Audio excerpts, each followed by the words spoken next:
Hey y'all, we're live. Yes, we are live. We are live. We're live. We're live.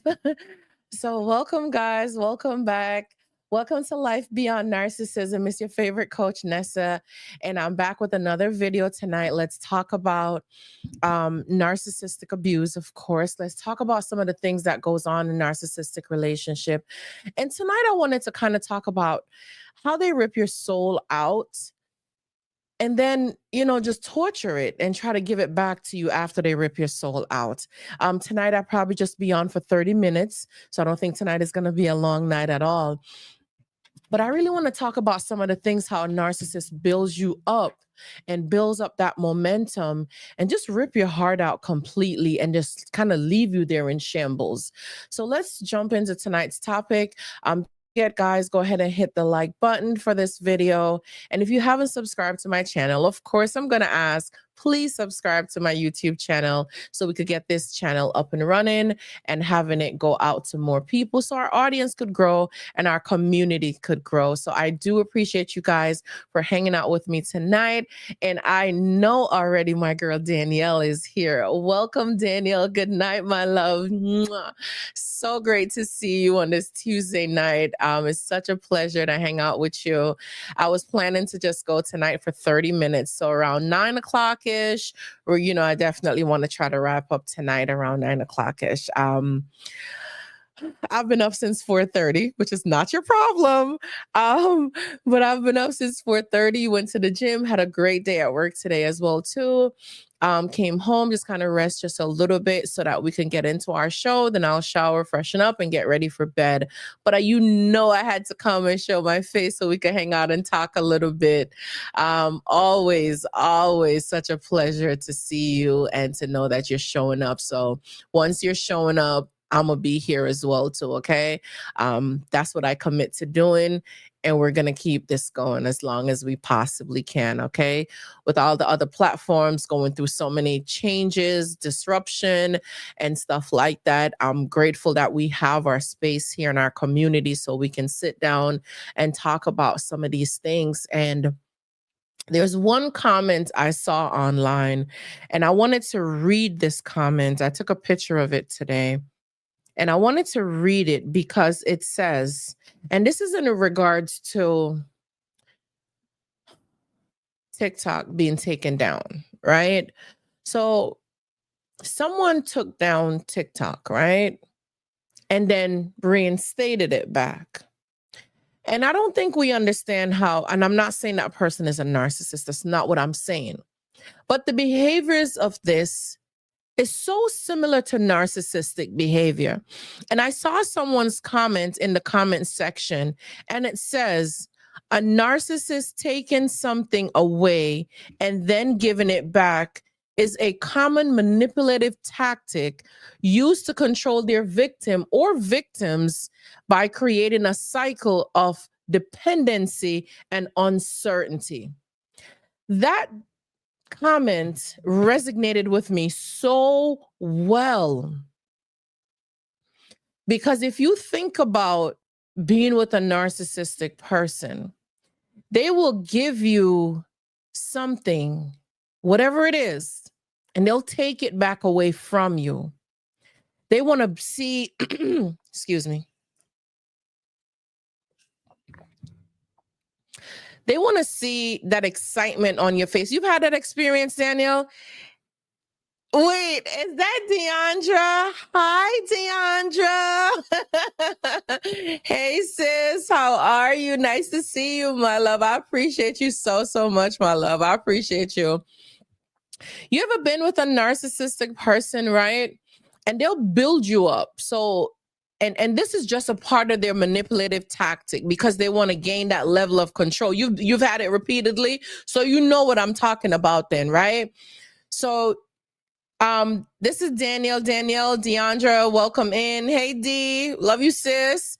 So if you think about it with the narcissist, what they'll do, they'll give you something and then they'll take it back away from you. But what that does is it does create that room for you to become dependent on them. So now you're looking for them to give you things. And and they validate you. So even if it's compliments, and I'll use simple things, right? So even, hey Alicia, hey sis, hey gorgeous, how are you? Welcome, family. I appreciate y'all so much for being here tonight. So whether it's simple compliments, so if you notice that in the beginning of the relationship, in the love bombing phase, right?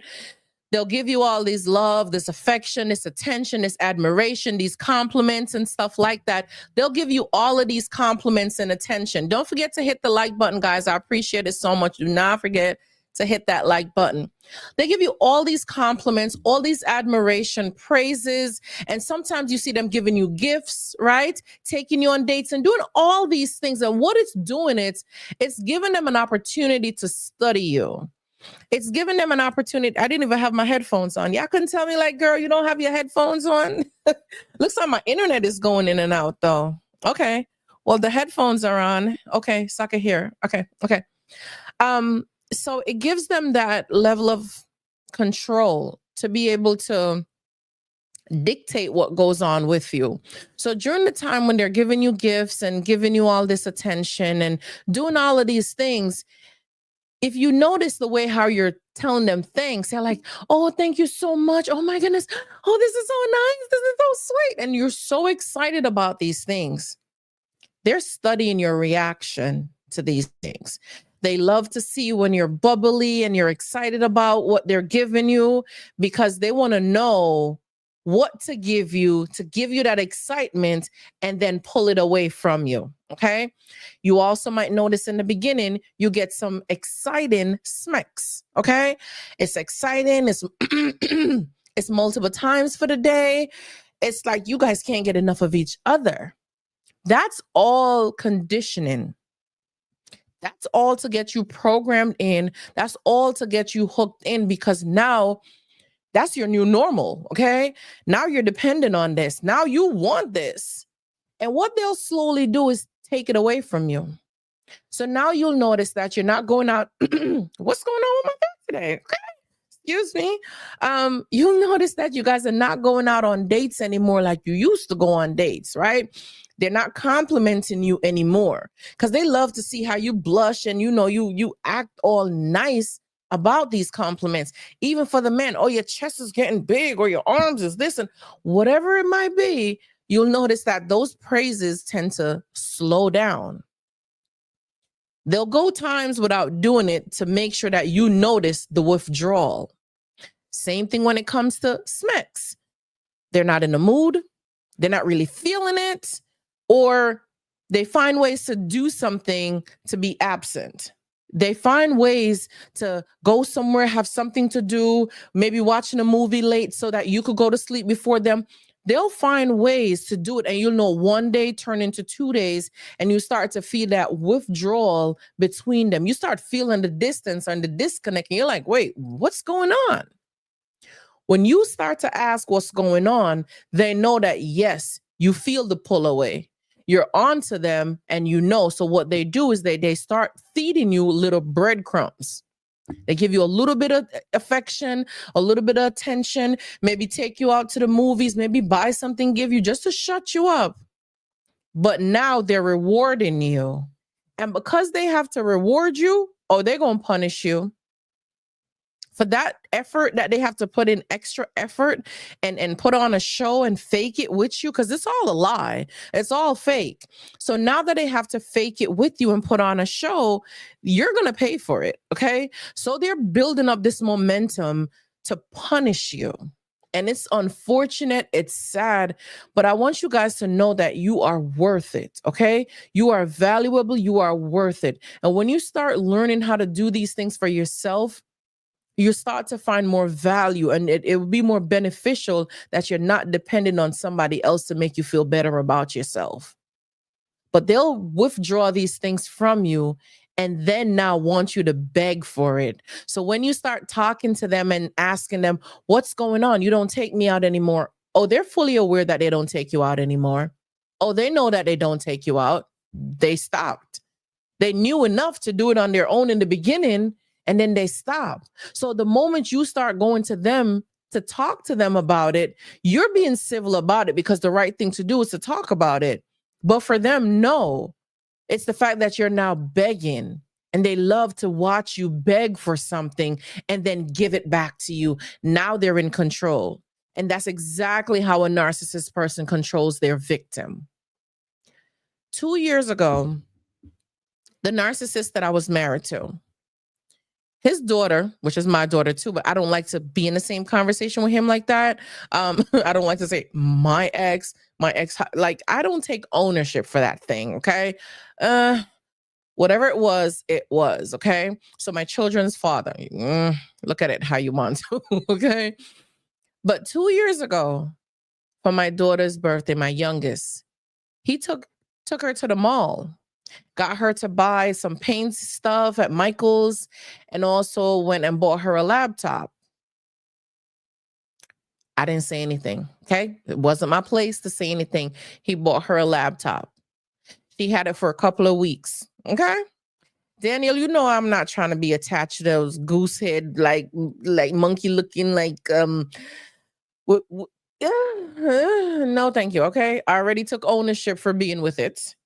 I already dealt with that. Okay, I've already forgiven myself for thinking it was the most handsome thing in the world. Okay, I forever forgave myself for that. So I'm not having no more attachment to this thing. Okay, it is what it was. And it was, okay? Wasn't even real. Look at that. But anyway, he took the kids to the mall and bought her a laptop. Have her play with it for like a couple of weeks, maybe a month or so. Then he told them that he was going to come pick them up for the weekend.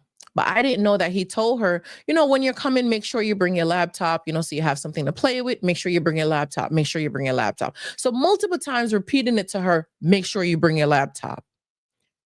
Not thinking anything of it, send them to be with their dad for the weekend because he was trying to be a dad. I don't know who he thought he was impressing, because when we lived together, you didn't pay the kids any attention. You would tell them to their face that you don't want them. You don't love them and you don't care about them to their faces. When you can't get a hold of me to control me and I'm giving a fight back, those were some of the conversations he would have with the kids. So we already know what's going on. Okay. So you're trying to be a dad, was trying to impress the supply to make her believe into your nonsense, the games y'all play. We know the foolery. Give that to the new supply. So when he talked about coming to get the kids, I already knew that was a new supply thing. That was to impress the new supply. That was to make her buy into whatever he was doing. So I already know he was coming to pick up the kids up in her car with they always try to get you triangulated in some stuff. Listen, baby, do y'all. All 10 of y'all fit in the little two-seater, okay? Or the little boogie car, whatever. Do y'all stuff, okay? Like the clowns coming out of the car. I'm not calling my kids clown, but okay, I digress. Well, this is what happened. He came and picked them up, tell him to bring the laptop. Y'all, this man took back the laptop from my daughter. She came home and she's looking for, she normally pack everything in her bag. She packed everything in her bag. This man took back the laptop. That's why he was pressing for her to bring it, because he knew what his intentions were, to take it back from her. Okay? These are the type of nasty, dirty, low down dogs that you think you can't get over. Okay? This is how low down and dirty they will do their own kids and hurt them to try to hurt you. I didn't pay that no attention, okay? I didn't buy her back a laptop. For what? I didn't get her one to begin with. And I'm not going to replace it because you did that to her, okay? This is what narcissists do. It's called control, okay? And they don't care who they hurt in the midst of doing it. They will destroy your soul for you to feel of emptiness and a void inside your soul. And what he did at times, he did this twice. Okay. He would take the youngest with the oldest, both of them together, both kids, and go shopping for the youngest. Buy her maybe like 5 pairs of sneakers from Marshalls or someplace. They're probably like what, $20, $30 a one, whatever. Okay. It's not the money, but I guess it's the thought that counts. But then your oldest daughter is there and you only buy for the youngest one. So now when you bring her home, send her home with stuff for one and not the other, you know what I have to do now, right? You know, I have to jump in and be mommy now and go ahead and take the oldest one out and shop for her so my kids would not feel unequal. Like, you don't do that to kids, but that's what they would do to give them. It creates a rivalry between kids. Okay. So the kids could start feeling like they're jealous of each other, but it's not that. The narcissist is after their soul. And the kids are so pure and innocent and trust in their parents that they're not looking at it. They won't see it from these perspective. But I was so grateful that I had the opportunity to learn about narcissism and know that they do stuff like this, that they try to create that golden child, the scapegoat child, and try to divide them between each other and create foolery. One year again, he called one for their birthday, didn't call the other. The next year, he flipped it, called the other, didn't call the other for their birthday. Dude, stay away. But guess what? Kids are kids. I would never tell them to hate their dad. I tell them all the time, pray for him, forgive them. And I know they have this burning in their heart because he's absent. And of course, you yearn for things that you don't have. Normally, when we have access to things, we're not yearning and seeking and trying to sought after that thing. We're not doing that. But because it's their dad, they love him, they care about him. Of course, they're yearning for him. It's that parent, that part of them that's missing, that's absent. But the narcissist gets so much pleasure because your soul, watching you angry, watching you upset, watching you miserable, watching you break down, watching you in pain. Why would you take away the little girl's laptop? Why would you do that? Sick. They are sick and twisted, low down and dirty. That's just who they are. A narcissist can't change. Don't expect them to change. Don't expect them to do anything different but be themselves. Low down, dirty jerks. That's who they are. And nobody's coming for you or trying to attack you. I'm just here because we're community. We support each other and we're going to talk about it. You're not in this alone. You're not dealing with it alone. But if we learn how to recognize a certain type of spirit that dwells in you, we'll be able to spot you a mile away and we'll understand your traits, your behaviors. They don't have unity inside of them. They're divided. So they'll always go against. It's always a competition. It's like you're always in competition with the narcissist. They don't see you as a teammate. They don't see you as a partner, like you're supporting each other. I never said to him that I know that he took her laptop. I never said to him, I never asked him why he did it. Like, what kind of behavior is this? I never did anything like that. You're not getting my energy. You're not getting my time. You're not getting my thought. You're not getting nothing. And I'm not buying her a laptop. For what? To soften your blows, your hits, your damage? No. Let them be. Because if I keep replacing your damages, how would they know who you are truly? I know as moms, as parents, we want to cover up things and we want to protect our children. And there's nothing wrong with that. Okay. Don't ever teach them to hate their parents, whether it's their father or their mother. Don't practice hate in them because they'll grow up resenting you. But let them see it for themselves. Be the parent that you need to be. You don't have to bash. You don't have to bash. I couldn't get the word out. It kind of stuck there. You don't have to bash the other parent, okay? They will see who they are for themselves, okay? They don't help you pay no bills. They don't help you give them nothing to eat. They don't care nothing about them. They don't even care if they're going to school. They're maturing, they're developing, they're growing into adulthood, and you don't think that they need to be taken care of. You make them and you treat them like this. Let them get their punishment. You don't sit there and wish bad for them. Turn these battles over to God and let God fight your battle for you, okay? Don't spend no time giving the narcissist your energy, calling them, cussing them out, and carrying on. It takes two people to tangle, okay? And I don't care if you was tangling with an animal, you have a seed from it, okay? And it's yours to deal with.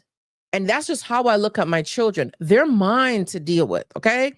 I'm grateful that they're here, because if it wasn't for them to help me get through, I don't know where I would be today. Okay. Some people are so lost out here trying to find themselves because of how cruel these narcissists are. And they just rip their souls from underneath them.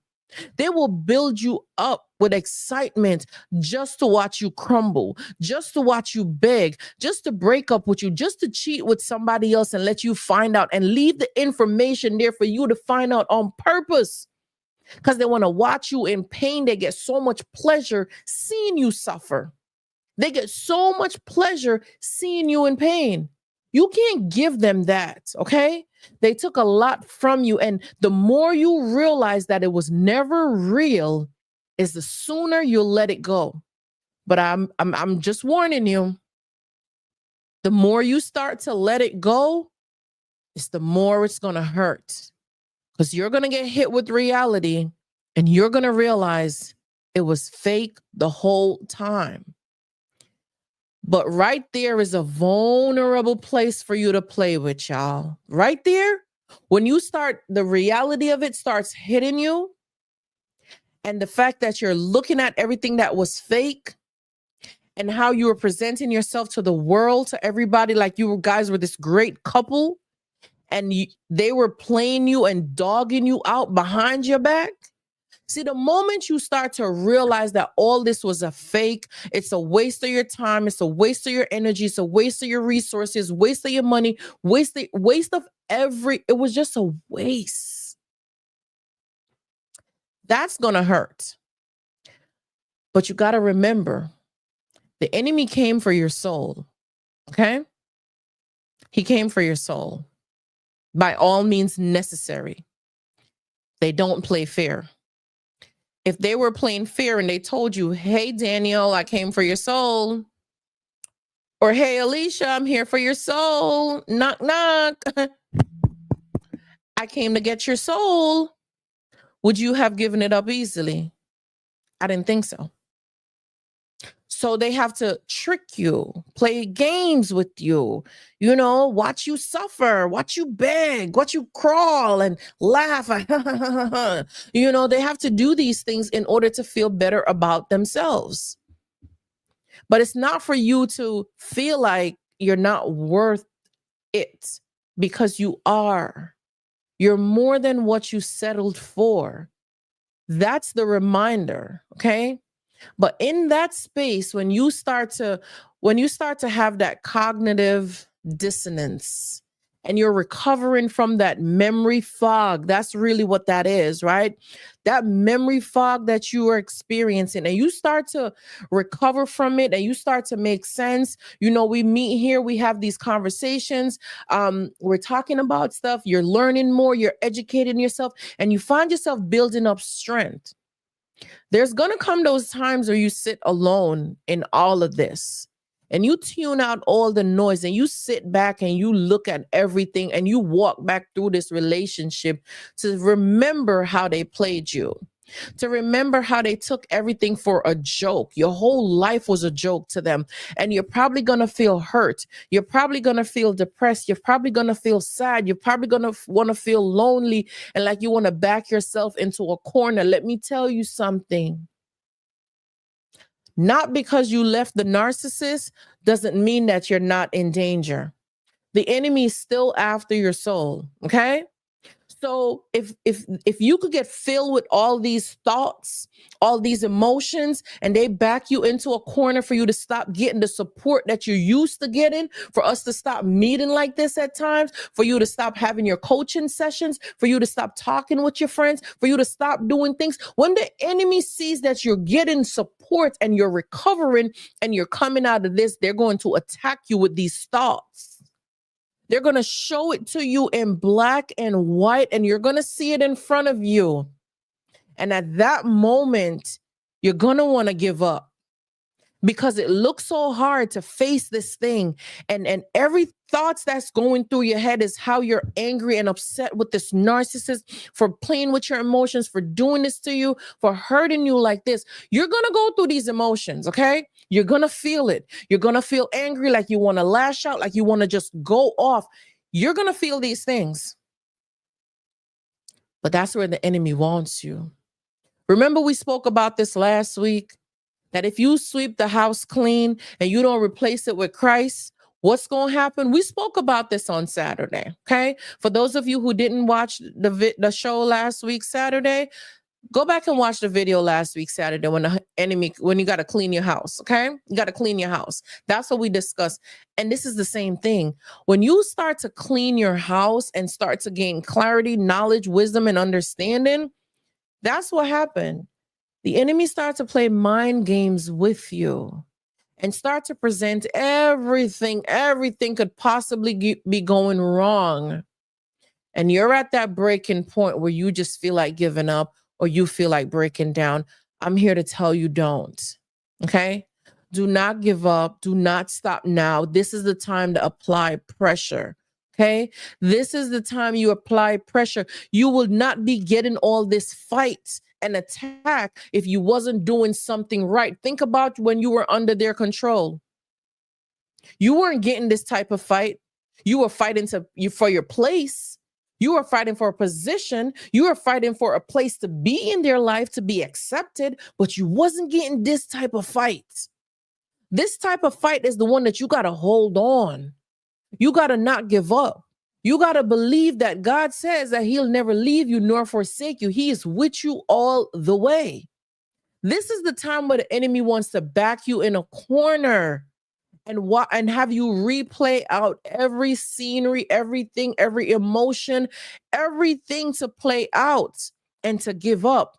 But stay with your community. Stay in your support system. You're going to need your support system. Do not neglect your support system, okay? Because when you're vulnerable and you're by yourself, that's when the enemy comes. Yes, Danielle, 7 more demons worse than before. So you see, when they're backing you in a corner, those depressing thoughts, those anxiety thoughts, those restless nights, those are more demons that are coming in because Christ did not replace that empty void. So you might think it's the big old demons walking around with some ammunition or something like that. No, baby. It's the mind. It's the mind. They attack your mind.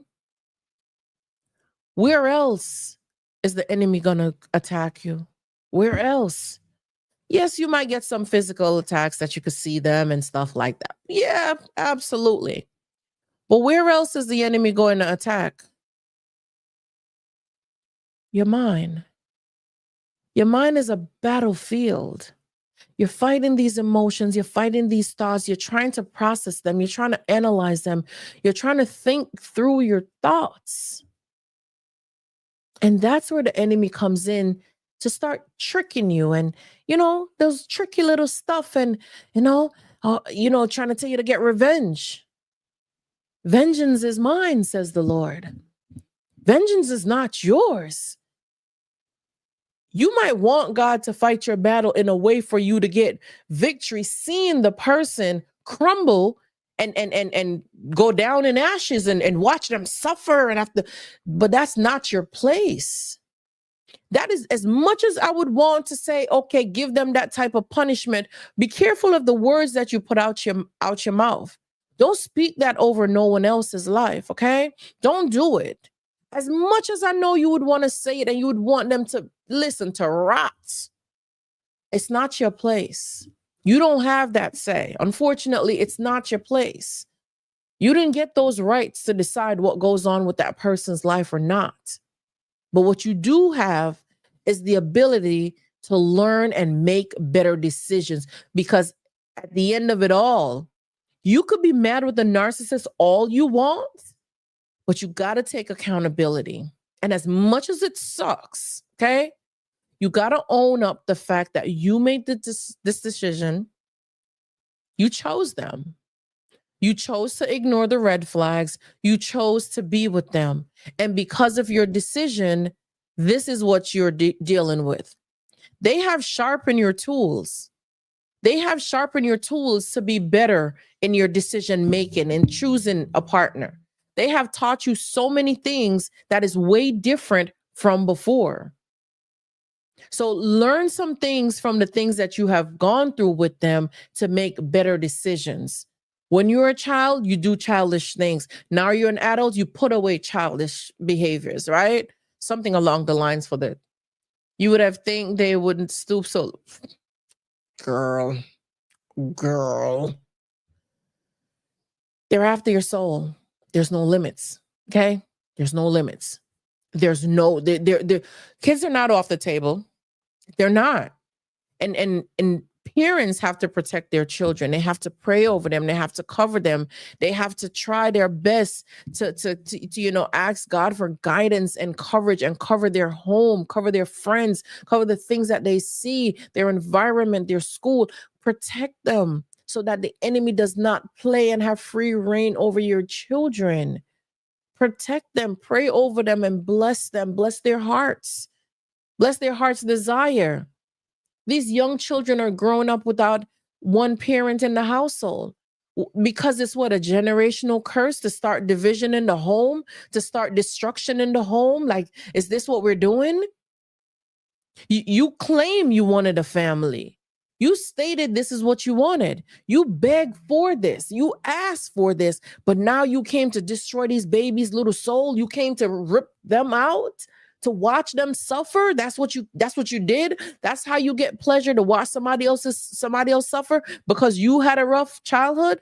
That's not an excuse, because there's many people that have gone through hardship and they don't treat people like that.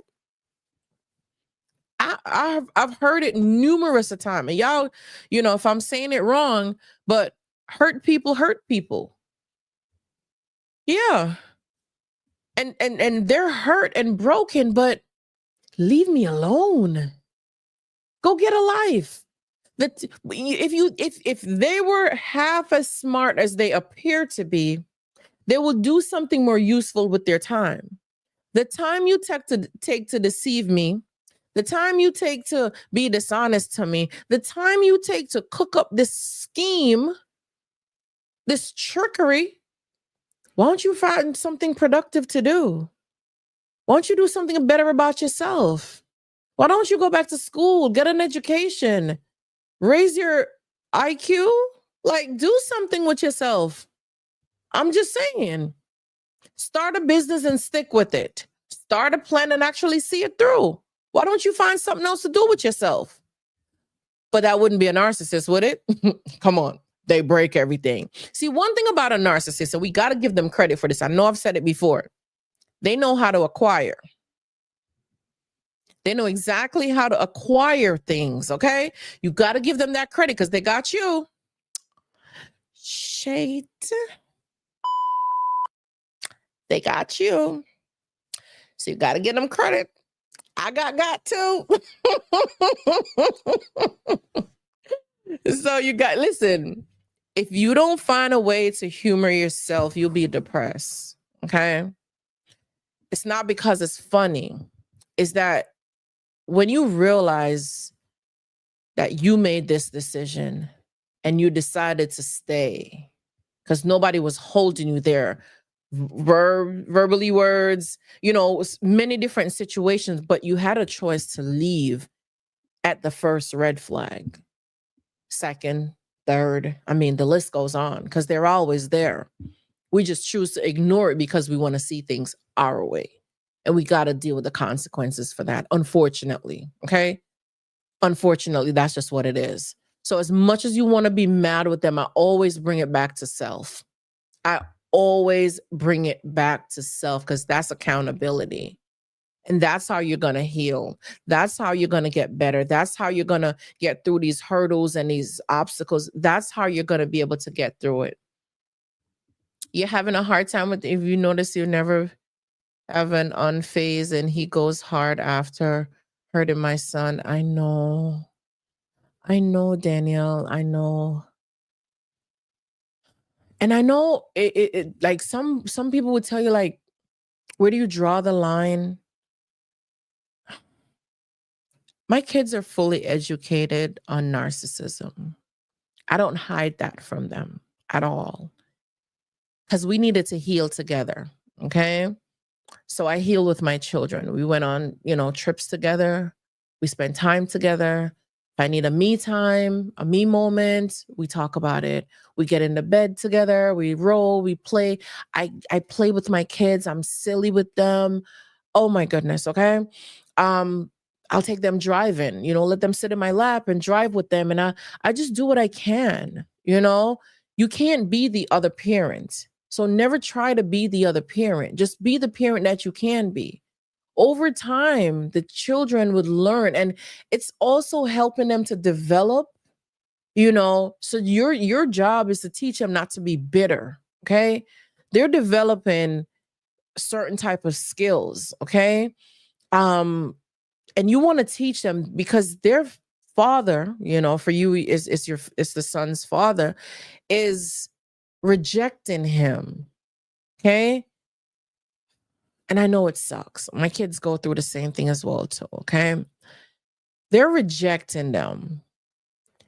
So you have to offset that. Okay. So, and what I mean by that is, I know sometimes, for example, you might be busy on the phone. Sometimes you guys might see my kids come in here from time to time and they're like, Mommy, something. And I'm like turning, probably talking to them really quickly. Not that I want to do it in the middle of my show. Absolutely not. They know when they hear me on my show, and kind of back off. But it might be that they want to go to bed. They want to just give me a hug or a kiss goodnight. I'm gonna take it. We're family here. At this point, we're family. Okay. So when kids don't feel ignored, then they feel comfortable that they can come to you and talk to you about things. And that's what you want to build, is a safe place for your kids to come to you, even if you have to discipline them and correct them, and you still be a parent, but you always create a space that it's okay to talk to you about things, because they don't have no one to talk to, and sometimes they blame themselves for being in this position, for breaking up the home, because maybe if they weren't here, this issue wouldn't be here. So because kids battle these things on their own by themselves, they'll cry themselves to sleep and they won't tell you about it. So their heart is hurting, their soul is hurting, and the narcissist is getting so much pleasure watching them suffer. Okay? But you have a major role to play, and you were gifted your kids, sons, daughters, multiple. You were gifted them, an uncle, an auntie, an extended parent. You were gifted them. They're a blessing. Treat them as such. So you have an opportunity to impact their life and make a difference in their life. Do it. So if you could be that shoulder that they could lean on, they could talk to, they could come to you and talk to you about things that's going on with them, be that voice of reason for them, you know? Be there as best as you possibly can, because I know it hurts when they have these interactions and you would prefer to cut them off, for them to not have a relationship with them because you get angry. Oh, oh, yeah, I know. But you got to let it go. Okay. You got to let it go, because somehow by you taking on those emotions and personalizing them, the narcissist is still controlling you, which that's post trauma. Okay. So there's still, that's post traumatic abuse. Okay. So they're still abusing you, even though you guys are not in a relationship anymore, because they're doing it now at a distance. So when you understand these things, you'll know this is what they do. Expect it. So if you're not prepared for it, oh, you're going to get angry. It's going to get you caught off guard.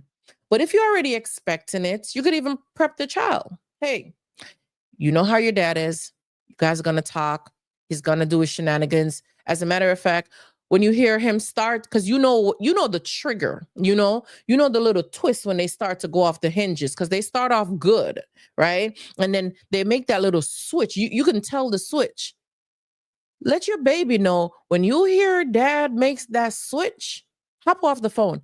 Hey, dad, mom, or get the child off the phone at that time. If you hear the switch coming before the heartbreak comes, time it. Okay. If you know his attention span is only 3 minutes, let it be 3 excited minutes and say, hey, Joe, or hey, Bob, or whatever, let's go take a shower. You got to get ready for school. Like, come on, let's go. Tell daddy you love him and we'll talk later. Bye, dad. And you run. You see that? It's gonna mess with their little brains. I said little. Yeah, I sure did. Okay. It's gonna mess with their little brain. When you take those type of approach, you're beating them to their game. Okay. Because when you give them full free access, yeah, they'll take advantage of it. And they're hurting these little babies. Okay. That's what they're doing. And they're intentionally doing these things. So I don't mind us coming and having these conversations and talking about stuff like this because you're not crazy. You're not losing your mind. There's nothing wrong with you. This is the games they play because they want to hurt that baby's soul, watch them suffer, and they get pleasure and a kick out of it because now that's how they gain control of their victims. Okay. When there's a need where you're dependent on them for something and there's that uncertainty, think about the uncertainty of not knowing if you're going to win the lotto. You bought a ticket, but you're on edge. The anticipation, the excitement, the emotions, everything is run, and they pull and feed from that energy. So think about how much energy they're getting to keep you in suspense. No, take back control of your home, take back control of your life, take back control of your son's life because he's under your care. Protect him, pray for him, and give him proper guidance as you're already doing. Don't stop now. But monitor those phone calls. And when you hear the switch coming, where you know your baby's gonna be hurt, hey baby, wrap it up with dad. Let's get dinner started. Remember, I want you to help me with dinner tonight. Do something, and maybe make him make the rice or wash the rice or get him involved. Do things together, build memory with them, build back a relationship, develop whatever it is that you're doing to help alleviate the heavy burden of that absent parent. Because even though they're there, they're so absent. And you know it to be true. They're not involved. They don't support the kids. They're not being an active parent in their life. But in order to have an eye on you at an angle, they use the kids as leverage.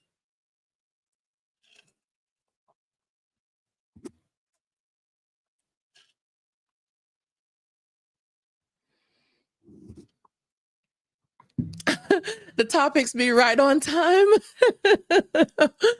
It's just love and support, sis. It's just love and support. My love is it's just love and support. I appreciate y'all, all the time for coming through and, hanging out with me and each other and just giving this kind of love and support. Take control of this situation. Take a different approach, okay? Take a different approach because I want you to learn how to beat them at their game. That's what I want you to do. No energy, nothing. Okay. Beat them at their game. And I know we're not pretenders and we know we're not fake, but we have done fake things before and we have pretended many times before. Let's not talk about the obvious pretendings that we do at times. Ladies, wink, wink. But let's be honest. Okay. Hey, take back control of the situation.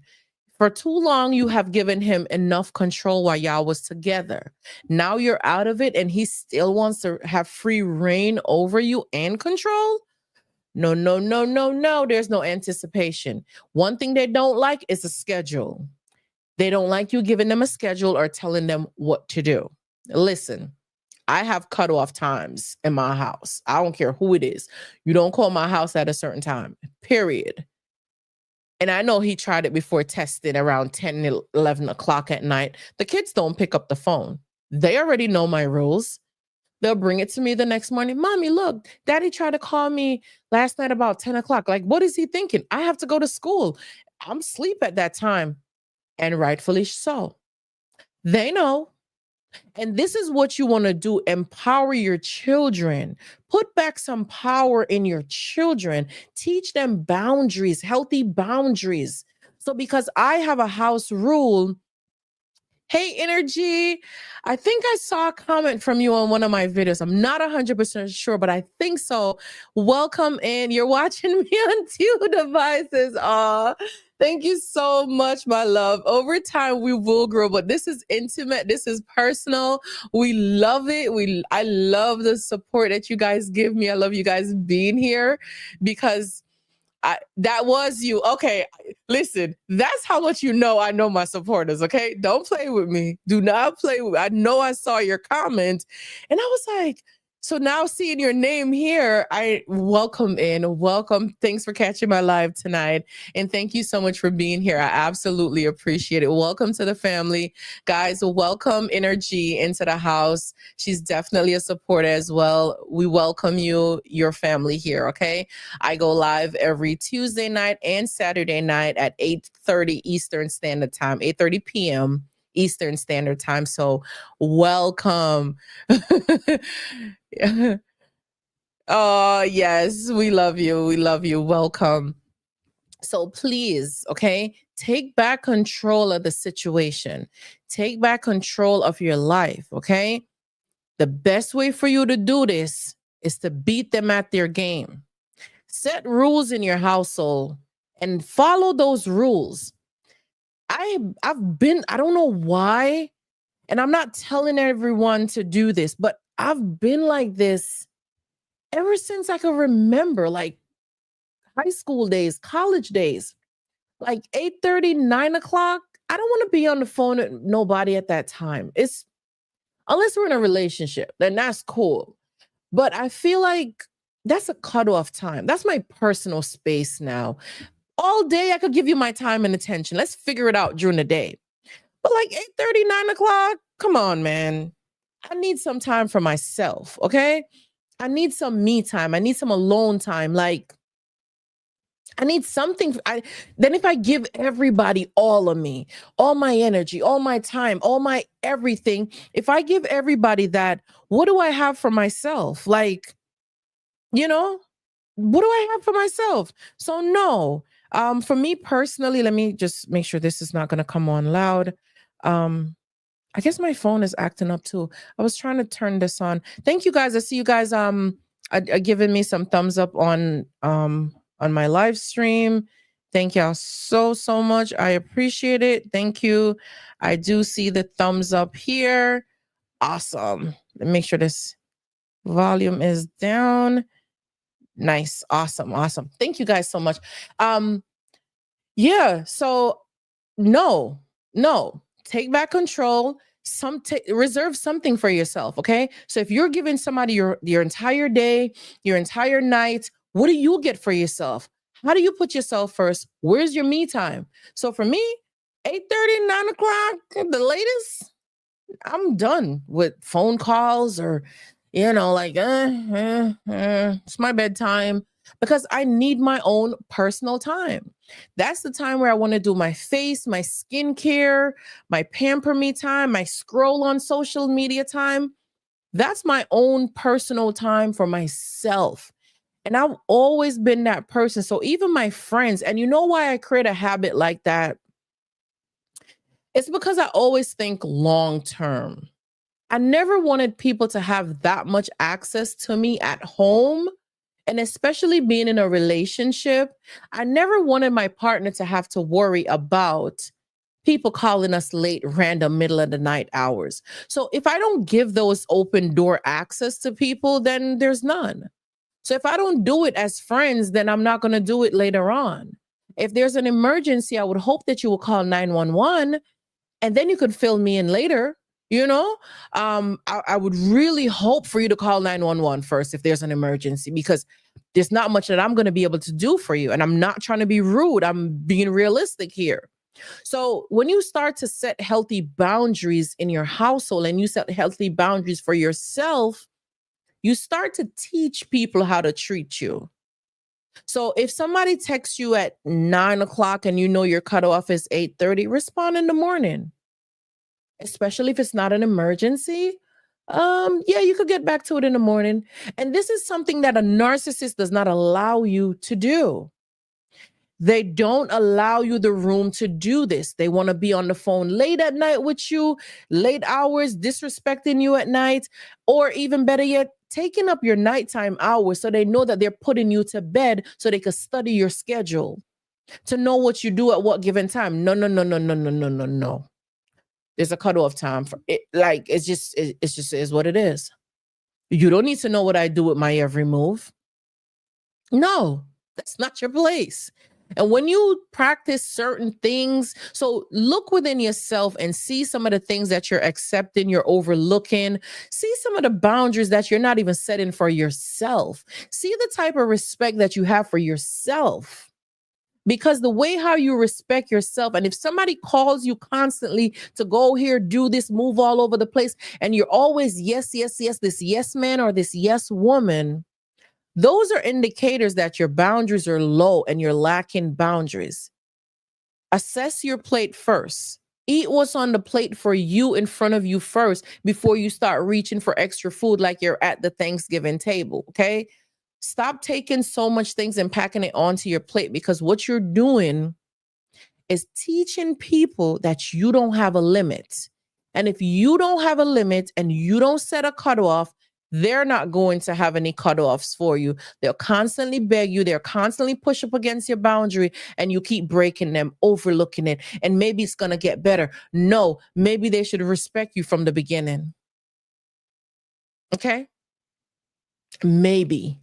So learning how to really, value yourself better, you'll start to instill these same values into your children, into your household, and you'll start to take back control of your household and take back your power from that narcissist, because that's all they wanted, was to control you. So all these manipulative tactics to get you and to control you, to give you a reason to be begging for their attention, and this uncertainty, like you don't know whether they're going to give you love to their affection tomorrow. There's no structure with them. You're on an emotional roller coaster.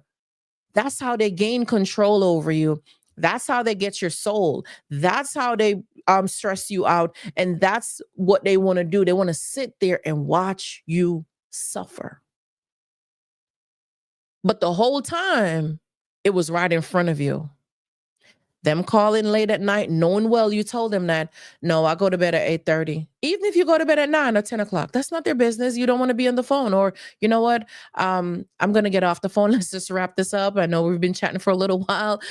Let's talk tomorrow or something. I'm going to just, call it a night. You didn't lie. You're just calling it a night. That's your business. And they'll ask you, so, oh, you're going to bed, or what you're going to do, like drilling you down, and you feel like you're backed into a corner. Don't ever let anybody back you into a corner. Don't you ever let anyone back you into a corner. I have dealt with that so many times before that I had to learn that I don't need to over explain anymore. I'm no longer with the narcissist. And you got to repeat these things and tell yourself and remind yourself, I'm no longer with the narcissist. Type it in the chat, y'all. I'm no longer with the narcissist. I'm no longer with the narcissist. Type it, believe it. You're no longer with the narcissist. You don't have to over explain anymore. No more. You don't owe nobody any over explanation. You're calling it a night is good enough. Okay? Have a great night. We'll talk tomorrow. Okay? You stop over explaining. Somebody call you. Oh, let me call you back. I'm on the phone with such and such. And you're giving them the whole rundown. If you're giving them the blueprint of how to treat you, what do you think they're going to do? You're giving them the blueprint. So stop over explaining. I'm no longer with the narcissist. I am no longer with the narcissist. I will not over explain anymore. No more over explaining, y'all. No. Okay. Alicia, I called. You didn't pick up. No problem. Hey, Alicia, it's Nessa. When you get a chance, give me a call back. Thanks. Have a wonderful day. Bye. So call me back tomorrow. Okay. Call me back the next day. Like, you're not obligated to, if you didn't get the time in your schedule because you were busy and it was just that. Yes, out of respect, you might call me back. Hey, Nessa girl, I saw that you called me a couple of days ago, and I'm just now getting back to you. How are things going? Is there something that I can do for you? You see how that sound? I did not once say, "Oh, Alicia, I'm sorry that you missed my call," or "Why didn't you?" No, no, because if I was available, I'll pick up the call. And these are small. It sounds so small. It might sound redundant to some people. But if you've been with a narcissist, you know this is a big deal to stand up for yourself, okay?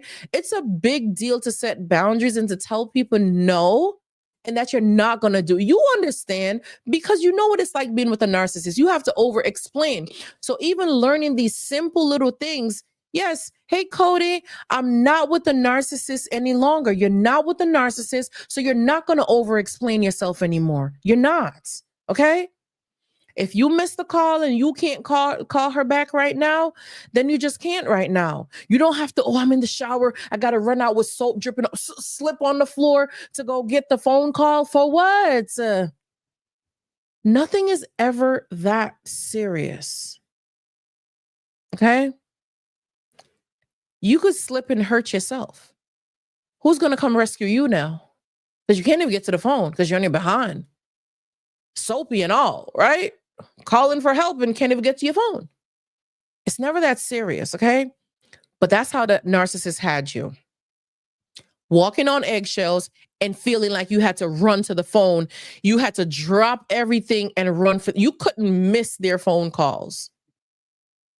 You probably still have that built into you and programmed and conditioned into you that at the sound of ping or something, you just have to grab the phone to respond and call back. And, like you have to do that. And the reality is no, that's control. So you got to break away from that control and gain back your power, Let them suffer. Their plan is to watch you suffer. Let them suffer. Get them out your life. You're no longer a supply for them. You're no longer, they don't need no more access to you. Let them go. Let them be free. Give them their wings and let them fly. They're not your problem no more. Let them go because they're not here to do right by you, but they're conditioning you, programming you in such a way that you open the door for this. Now you don't even know how to close it. You don't even know when the door swung wide open, let alone how to even close this door.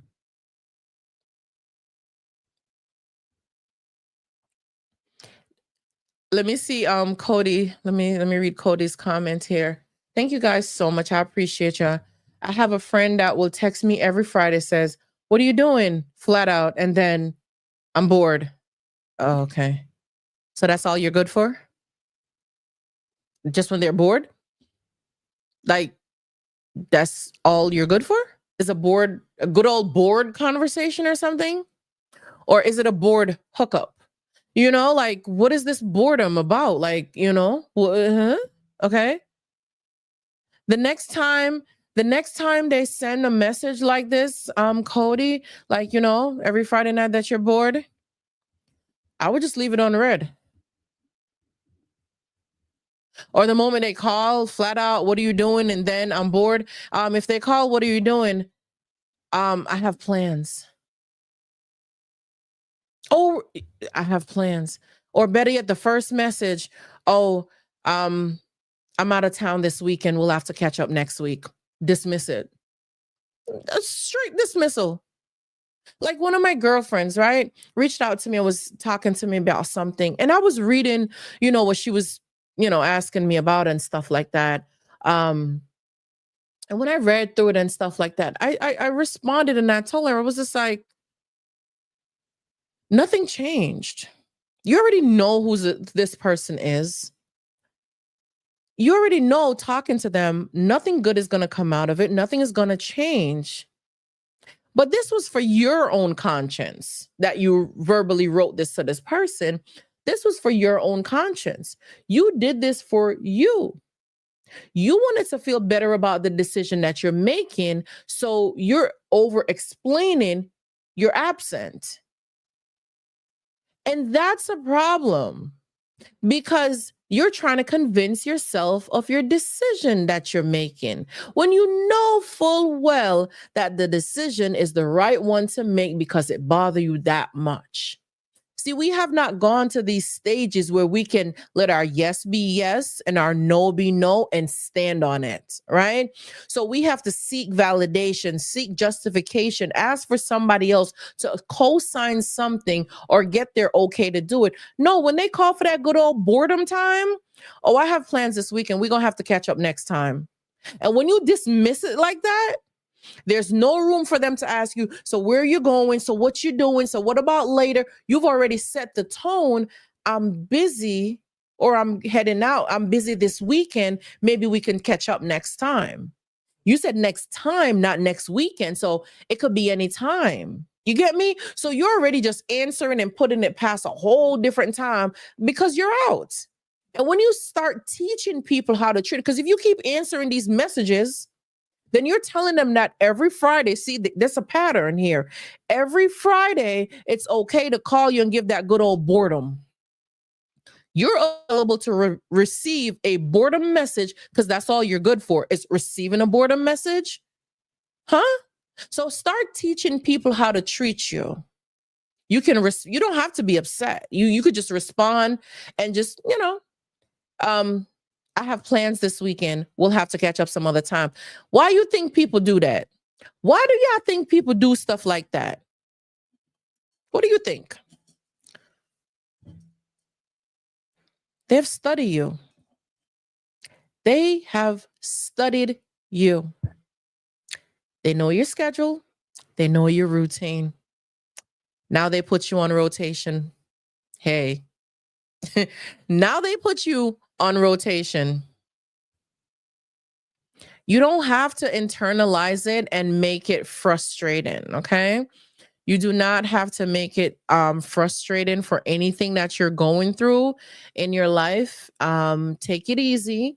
The enemy's job is to get you in a position where you're weary, you're tired, you're frustrated, you want to give up, and you just want to throw in the towel. And the reality is, then they've gotten what they came for, which was your soul.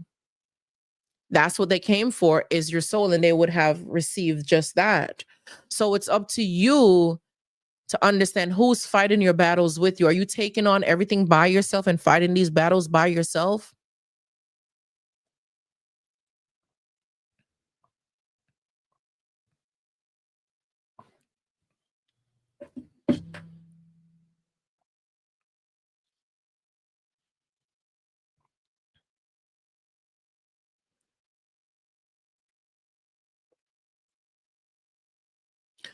I would do the same thing.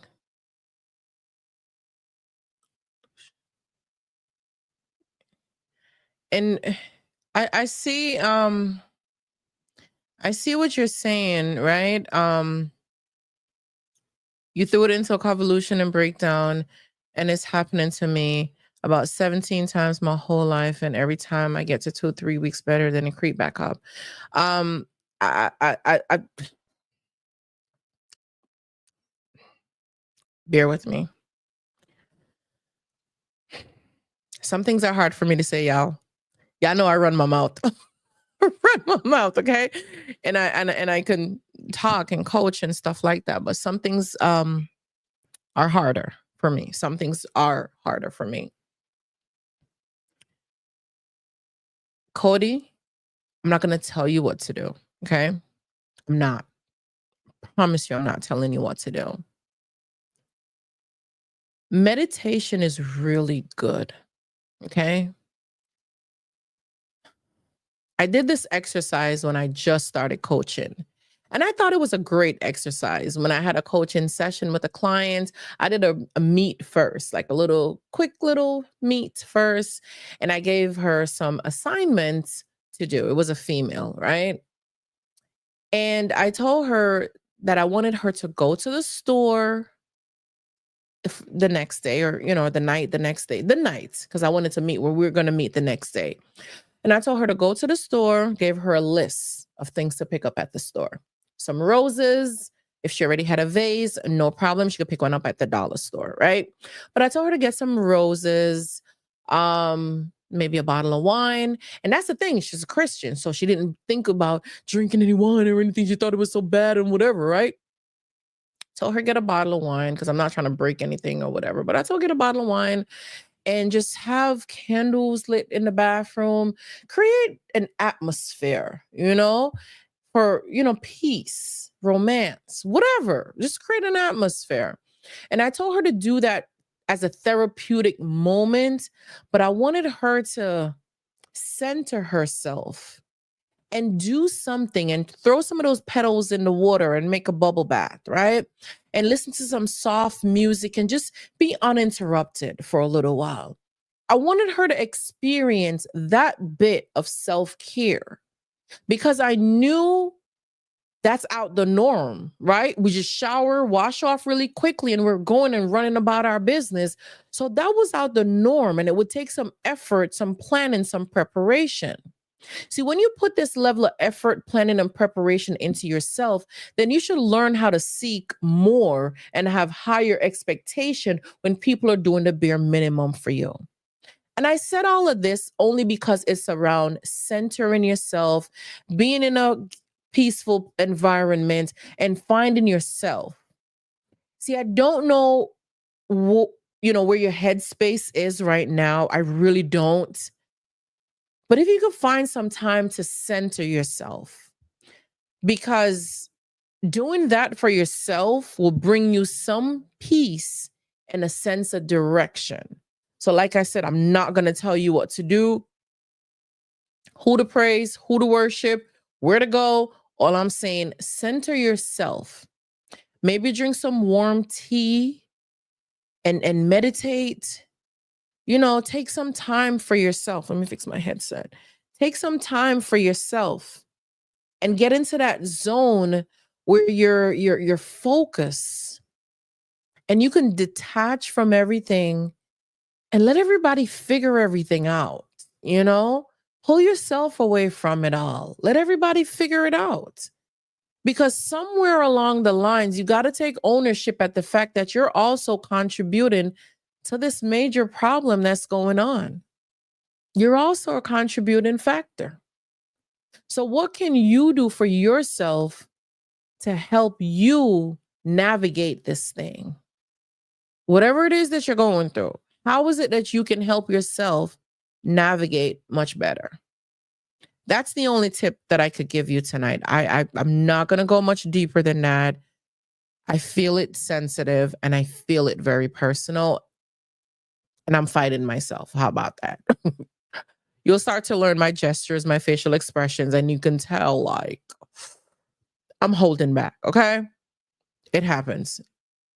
It happens. I might be disobedient, but it happens. Sometimes I do fight with God too. So, hey, it happens. Okay.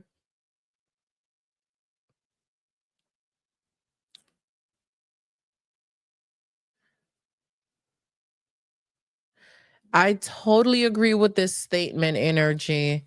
And that's such a cool name. It's like energy with energy. It's just, it rhymes. I like it.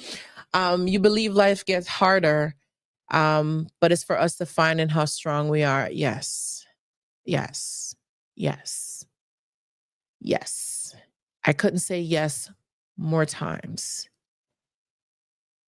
Yeah. And like I'm in a tough seat, okay? I might come on and share with you guys and talk with you and we sit as a family and we talk. But I'm in a tough spot. No, you're most welcome, Cody. There's certain lines that I can't cross and I don't want to force anything on you if you know where I'm going. Um I treat this very sensitive. Yes, I can be harsh at times at my delivery, not in a bad way, but a more direct and firm big sister kind of thing. Like, this is what we're doing and we're going to take accountability. And you're like, whoa, this one hit really hard. And I felt that to my core. Yes, it's like that here. Okay. But it's all love as you could possibly see. Um, it sucks for me sometimes sitting in the position that I am because I coach so many people and can you just imagine when they're talking themselves, when they're at that ledge, and I'm trying to talk them off that ledge. It's not a fun place to be in, y'all. It's not a fun place. And that pushes me more and more to come on and encourage somebody. Okay? Somebody. If this reaches one person, which I know you guys are here, so I know it's reaching you, but just to encourage somebody to be strong. Don't give up. Because that's where the enemy wants you, at that vulnerable spot where you're overthinking things and you're processing how much this narcissist wastes your time, wastes your life, wastes your energy, wastes your resources, your money, your food, ate everything. Like, it hurts so bad to walk through and think about it, but don't deny it. When those thoughts come, because they will come, okay? Don't let nobody tell you that you're not going to have these thoughts and you're going to be so healed and you're going to overcome it all. BS. Okay? BS. The reality is, when they come, acknowledge these thoughts, understand the thoughts when they come, position them where you want them to go. Well, you know what? The narcissist, he did play me for a fool, or she did play me for a fool. Well, that was last week. That was last year. That was 2 years ago. That's not today. And because of you playing in my face, you have now made me stronger. So I can't live in the past. I gotta go forward. Because the more you ruminate about the past, the more you ruminate about the pain, the more you ruminate about these things, you're going to get more angry, you're going to get more bitter, and you're giving the enemy a gateway to get in. And it's going to come with more. 7 more demons worse than the one before. It's going to come with more. Okay? It's going to come with more, and it's going to fill your head, because you're going to start be filled with anger, with hate, with revenge, with grudge, depression. And you're going to start inviting different type of spirits to dwell amongst you by those simple acts. So if you start processing these thoughts when they come to you and rebuke them and let them know that is true, but it's also the past. I'm no longer that. I'm no longer dealing with that. Overcome these thoughts when they come, because they're going to come. Learn the truth. Understand the truth. Learn to spot these narcissistic people by knowing narcissistic traits and patterns to look out for. They study you. That's why they know that every Friday you're going to be available. That's how they know that at 9 o'clock at night is when you're unwinding down, and they want to be the last one to give you some butterfly talks and put you to bed and wake you up first thing in the morning. Hey, beautiful. So they want to have you programmed and study. Okay? Don't give nobody ever again that much access to you to know your routine. You've done it before. And if you haven't learned anything from the narcissist, it's never to freely just trust people like that ever again. So they are making you stronger. Okay. Despite you being treated like crap, and there is a lesson there. Let's focus on the lesson that we got, because there's so much to learn there, to learn that people pleasing and wanting to please everybody and not yourself is unhealthy. Okay. And it's also a manipulative tactic, because if you want everybody to accept you and everybody to like you by pushing you around, and the thing is that you're overfilling your plate is overfull, it's running over, and you're still taking on things on your plate and you haven't sorted through what you already got going on. What about your life? Is your life in tip-top shape where you have room to take on somebody else, whatever's going on in their life? Because if that's the case, you could be making a whole business taking on people's burden and stuff like that. Like, you could run a business with that. But sort yourself out first before you start adding other people onto your plates, okay? Sort people out first. Sort yourself out before adding on other people. You have your own place now, right? Okay. So yes, find some time, Cody, and get yourself to be so centered. Okay. Daniel says you believe wholeheartedly as you've experienced it as well too. Okay. See, we're a community here. Okay. We're just talking amongst ourselves.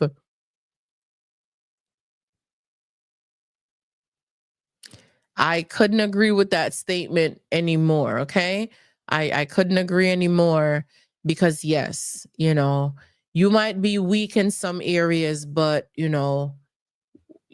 where you're weak, ask for God's strength, so he can strengthen you in those departments. See, you were weak to the narcissist. You were weak at spotting the narcissistic games because every time you're onto something, they gaslight you and tell you that that's not what you're seeing, that's not what you're experiencing. So you doubt yourself. You second guess yourself. And you question if this is really you start disbelieving yourself. But you were weak to the narcissist, but God gave you strength to be able to get out of it. And when you sit back and look, I know you got to see that he was with you the whole time. I know you start seeing God's hands when God will reveal certain things to you and expose certain things. You're like, you were showing me this the whole time and I ignored it. It's not that you necessarily ignored it. You were gaslit into believing that that's not true. So it's not that you were ignoring God. You were not equipped. You were not strong to overpower the narcissist. The narcissist was stronger than you. That's why they were overpowering you. So now you want to learn how to gain back your strength. And through God, by you filling that space, we talked about it last week. If you wasn't here, you're going to hear me refer to it from time to time. You clean your house and you replace it so that you don't invite the enemy to come and take refuge inside of you. Okay. It's not that others have it easy. It's just easy for them to dismiss others. And I've always been somebody who, knows how to stand up for herself. But love was in the way. I used love as an excuse to take abuse and disrespect and, manipulation, gaslight. I used love as my excuse, wanting to be loved and appreciated and accepted. Now you're not that thirsty for love. So it's never that serious. Okay. No is no. No means no. I'm not a pushover. We're not doing this. We're approaching that time, guys, where I'm open for questions. So please feel free to get your questions ready. I know we've been talking, so it's like pretty organic. We're doing it. We're doing it together.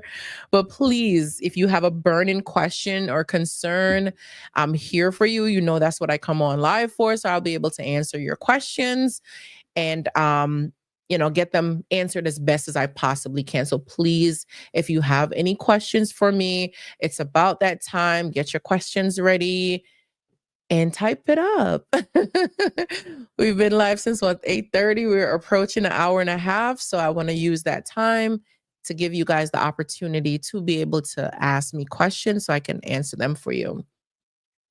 Often empaths is mistaken for, you better say that one more time for the people in the back. Do not get it twisted because we're kind, okay? It's not weak.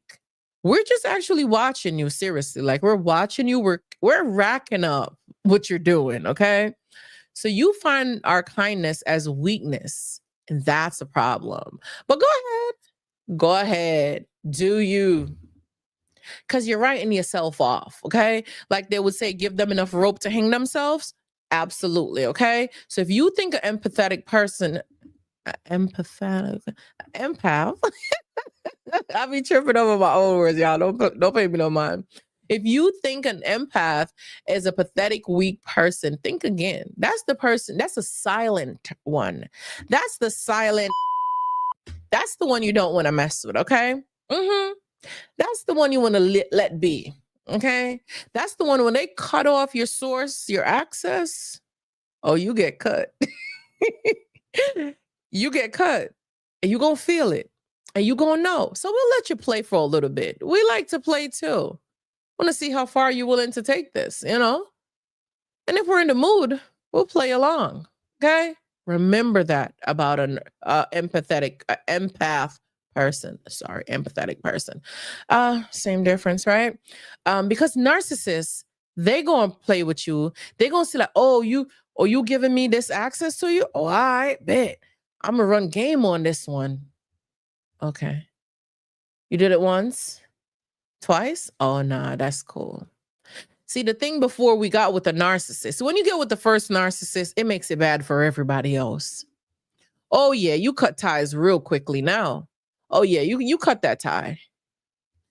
Oh, you cut that tie really quickly. So I have my first I have my first question here from Cody. He says, "Does narcissist stem from a fear of death? Do they stem from a fear of death? And that's why they crave control so much, even to the extent of another suffering for their own benefit. Even so, even be so their own child." So you're asking basically then our entire discussion tonight, right? If it stems from a place of from fear of death. So, hmm, there's some truth to that statement alone,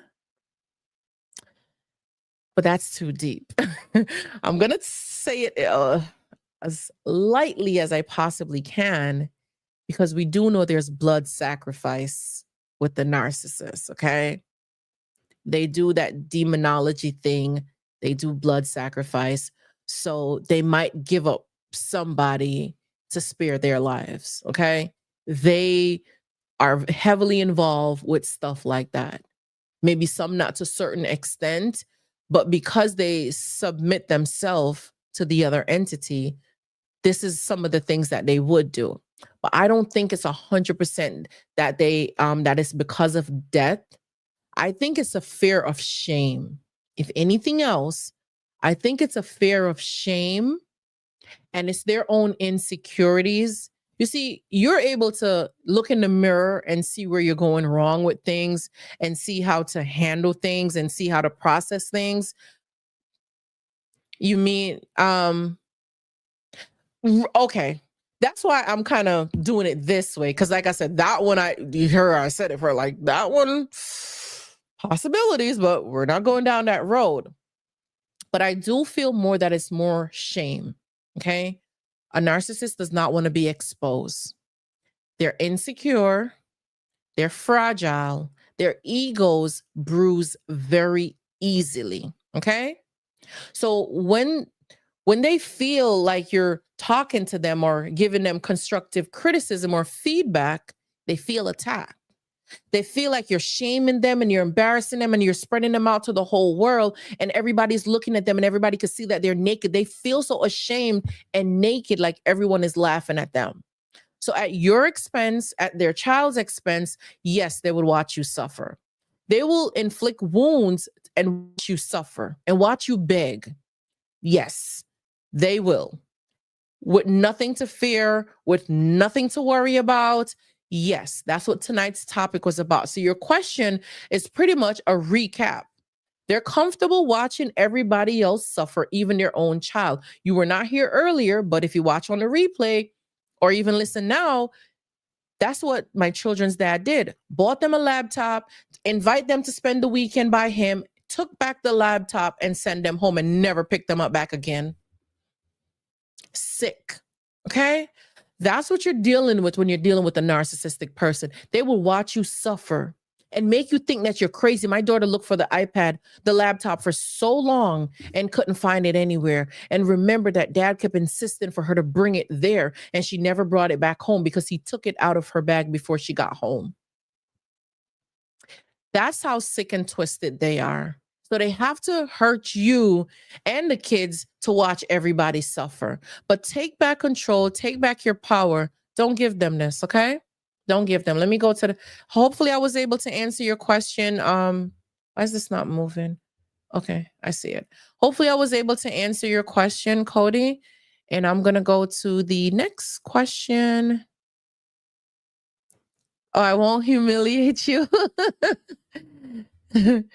Okay. No, you're fine. You're fine. It's just that, we're meeting for the first time. You'll get to know me as well too, as I get to know you, right? Let me see. Alicia has a question. Let me see. Nessa, did you know that there are books on empaths versus narcissists and chosen one versus narcissists? Yes. And you see that there's a fight between the two. Do you realize that you balance a narcissist? You have what the narcissist does not have. They envy you because they want what you have. You have the ability to care, to be compassionate.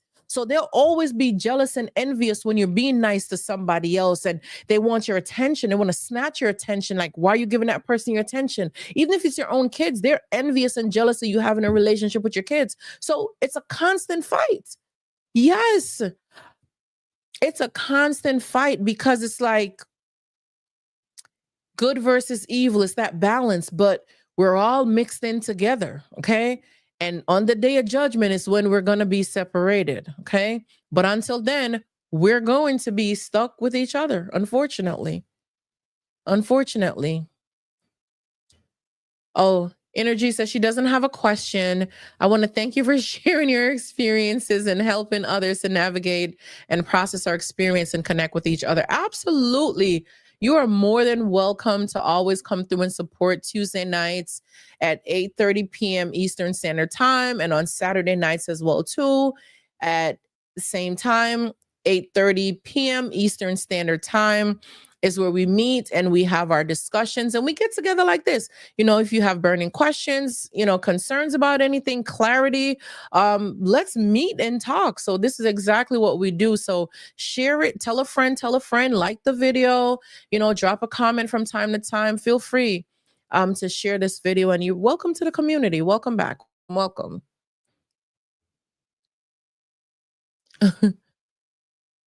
Oh, you're such a poetic thinker. Yeah, we're all survivors of narcissistic abuse. So listen, commend yourself. You made it another day, you made it another week. And you're doing good. You're doing just fine. You're right where you need to be with the amount of information that you need to have. Okay. You made the best decision that you could with the resources that you had at the time. Don't beat yourself up. Okay. Don't beat yourself up. But what you know now, you would have never given them a second chance. Okay. So the limited resources and knowledge and exposure that you had caused you to make such a decision. Okay. The lack of love that you're seeking and the lack of affection, attention, admiration, whatever it is that you're seeking, they provided. Even if it was in bite-sized pieces, even if it was in crumbs, they gave you something that quenched your thirst for that type of affection. So don't be so hard on yourself. Forgive yourself, okay? Don't be so hard on yourself at all. Please don't. Have a good night, Energy. It was so nice seeing you. Have a wonderful night. I do appreciate you coming through. And if you guys don't have any questions for me, then y'all know I'm gonna wrap it up and call it a night. And let me go ahead and drop some comments in the comment section. Let me drop some hearts. That's what I meant to say. So I just put a couple in here. Let me see. Nice, nice, nice, nice, nice. I didn't know that we could do this on here, that tap, tap, tap on the screen and stuff like that, and tap the hearts and stuff. I didn't know that we could do that. Let me see if I find some hearts. It's so far. I can't listen. Obviously, I didn't send anyone any hearts recently. So it's not in my most recent. Oh my goodness. But I think it's coming up. Oh, here we go. Here we go. Got it. Got it. Got it. Yes, I will see you Saturday night. Need to be kinder to myself. Thank you, Coach. You're most welcome, and everyone in the chat. Good night, guys. Good night. You're most welcome. Yes. If nothing you took away tonight is you don't have to give the narcissist that satisfaction to suffer. Okay. Don't let them see you suffering. Be nice to yourself. Be gentle to yourself. Because if they ask you to do something, you would jump over the bridge to get it done for them. Okay. You would jump up to do it for them. But when it comes to you, you're like, it's not that serious. You are that serious. You are worth it. Okay. Give yourself some grace. Be nice to yourself. Be gentle to yourself. Okay. And until we meet again, good night, y'all. Love you so much. Mwah. Good night, y'all. Love you guys. Have a wonderful night. And until we see each other on Saturday night, listen, show up on time and let's jump into discussion, okay? Good night, y'all.